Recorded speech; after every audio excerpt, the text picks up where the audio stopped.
సహోదరులు సహోదరులు, దేవునికి నీ పట్ల ఉన్నతమైన ఆలోచనలు ఉన్నాయి.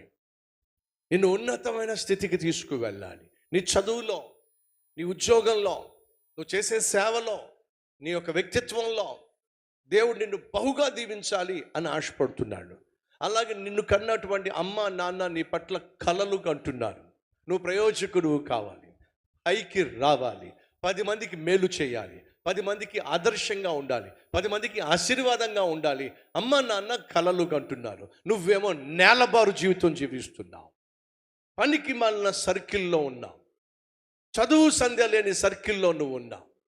బరువు బాధ్యతలు లేనటువంటి బికారోళ్ళ మధ్య నువ్వు తిరుగుతున్నావు. ఫలితంగా వారిలో నువ్వు ఒక్కడిగా తయారవుతున్నావు. ఒకసారి ఆలోచించు. దేవుడు నీ పట్ల కలిగి ఉన్న ఆలోచనలు ఉన్నతమైనవి. దేవునికి నీ పట్ల కలిగి ఉన్న ఆలోచనలు శ్రేష్టమైనవి. దేవుడు నిన్ను యోసేపు వలె హెచ్చించాలని ఆశపడుతున్నాడు, దావీదు వలె దీవించాలని ఆశపడుతున్నాడు. నువ్వేమో నేలబారు జీవితం జీవిస్తున్నావు. పనికి మాలిన వాళ్ళతో తిరుగుతున్నావు, పనికి మాలిన వాళ్ళతో తాగుతున్నావు, పనికి మాలిన వాళ్ళతో తందనాలాడుతున్నావు, పబ్బులకు వెళ్తున్నావు, పార్టీలకు వెళ్తున్నావు, క్లబ్బులకు వెళ్తున్నావు, నీ శరీరాన్ని జీవితాన్ని నాశనం చేసుకుంటున్నావు, నేలబారు జీవితం జీవిస్తున్నావు.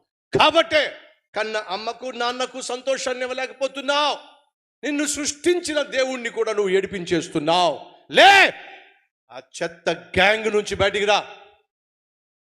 పాడైపోతున్న, పతనమైపోతున్న, పాతాళానికి పోతున్న పడుచు వాళ్ళ మధ్యలో నువ్వు బయటికి రా.